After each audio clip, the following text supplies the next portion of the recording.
All right, so pardon me, I'm still recovering from this nasty cold, so I might be clearing my throat. Oh, Dali's talking. It's time to get another drink. Oh, there you go. Is he gone? He's gone. All right, I'm playing the Steam Deck 2. No, just kidding. Oh, no. I'm playing a little game that we saw at PAX called Evil West. We got a review code for that. This baby here. So I'll play the weird looking game. It is, but it isn't. Evil West is by Flying Wild Hog. You might know them from games. You're like playing it on Steam Deck too? No. I'm the Part Dos, Steam Deck Part 2 is what the actual technical name is. Oh, okay. So it's not 2. No, I'm playing it on the PS5. It by Flying Wild Hog, so they made Hard Reset and Hard Reset Redux and Devolver Land Expo and Shadow Warrior 2 and some other games. You may have seen their work. Anyway, so this is a third-person shooter set in the late 1890s, I want to say, right on the turn of the century. Classic. Classic steampunk. Steampunk Jonah Hex. Wild. Yeah, exactly. With vampires and demons and stuff. So kind of a good mix. Reminded me a lot, oddly, of The Order. You guys remember The Order? It was 1886. And the aesthetic popped to me like The Order, yeah. Yeah. It even has the same resolution. So let me get through my spiel. So this is a big dumb popcorn game, and I abso-freaking-lutely love it. It is again, it's set in that era with vampires and crap, and the game starts like midway through the story, so the stuff has already happened. You don't even know where vampires came from. You just kind of assume that they've been there the whole time. Who cares? There is an arm gauntlet thing that can shoot electricity out of it. There are sawed-off shotguns. You can slide down, you can propel yourself down, ropes and stuff, and you can go through towns and just shoot people, actually people. So yeah, it's a big dumb popcorn game. It's all about just kind of big set pieces and just loud action. If there was a good way to describe this game, it's loud. This game is very loud, and I freaking love it for that. It's just such a palate cleansing type of experience. I love the visual style. It's definitely not like trying to be ultra realistic. It's got that Gears of War Unreal Engine, big upper bodies, big arms, like really skinny legs aesthetic to it, which is totally fine. A lot of little cool little details and stuff. They've actually did a lot of work on the fidelity, like you can see the beard and all the stuff on the guns and everything. So even when the game is moving really fast, it's everything stays pretty crisp and pretty clean. The gist of it is that you have to hunt down these vampires and get to the bottom of why they've suddenly started, having a resurgence and all that kind of stuff. And so your character's father has invented this kind of electromagnetic gauntlet that lets you stop the vampires. They call it glamour, which is essentially the magic that the vampires use to create illusions and crap. And so what you can electrocute, look at that. That's a freaking awesome combo there. You can electrocute the vampires and the monsters and stuff. And during the combo. Thanks, Dad. Very much a combo based game. They sell different weapons there. So it's all about bam, combo. You can start a combo by shooting. You can start a combo by uppercutting. You can start a combo by running into someone. You can start a combo by electrocution. You can start a combo by blocking. And so it's all about like creating combos and just taking on waves and waves of really cool looking beasts. And you could slice them in half, which is kind of badass.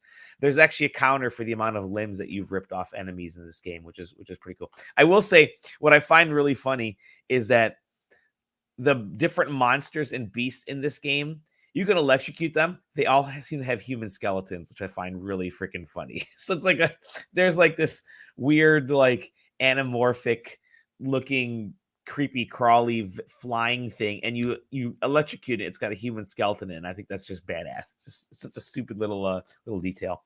But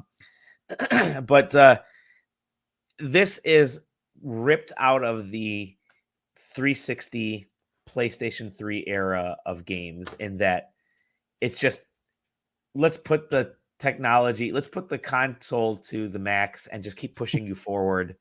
And you're just kind of going from one room to the next and beating up monsters and going to the next room. There's not a lot of strategy to this game. It's very easy to figure out where you're going, because it's like, okay, you're in this area. Where do you go next? Look for the glowing chain. Okay. I was gonna say, is it the answer is the next area? The next area. And then you hop over the glowing, you go to the glowing chain, hop over it, and you're okay, where do I go next? Oh, look, another glowing chain. Okay, let me go to the glowing chains.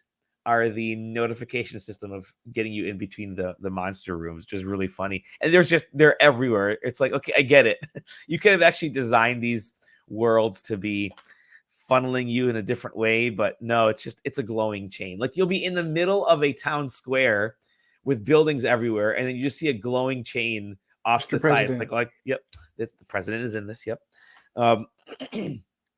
But yeah, you kind of, it's not going to be a memorable game by any means, but I think it's landing at a perfect time where it's the anti Ragnarok.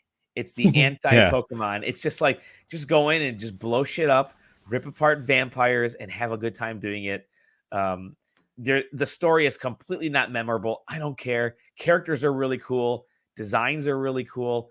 I'm having a blast with the game. I'm probably like 3/4 of the way through it right now. And it really hasn't changed from the onset until now. It's still kind of the same, use the same tool set and go through there. But one thing I do kind of like is how they make you, they kind of take the weapons that they've given you, and they force you to be just a little bit more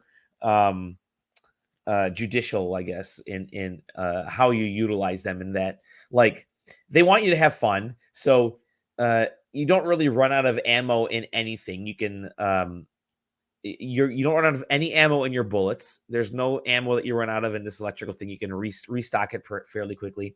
But with the bullets, you get, like, starts you off with like 5 or 6 shots.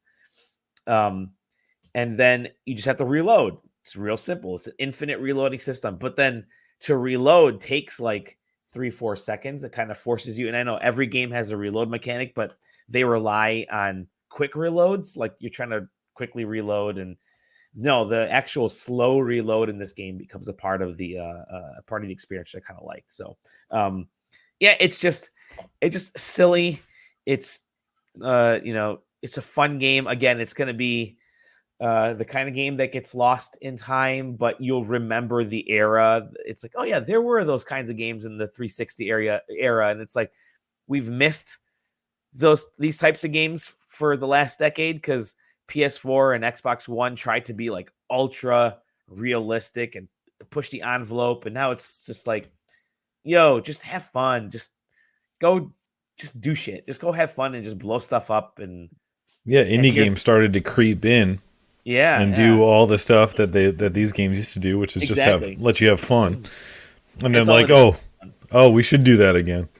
But yeah, I enjoy the combo system. I enjoy the way, and I'm not a big combo system fan in games like this. Like, just let me upgrade my attack power and my health bar, and that's really all I need. There's a lore tab. There's a lore tab, which is basically Zach's gonna play it. He's got it. Yeah, you got to do it.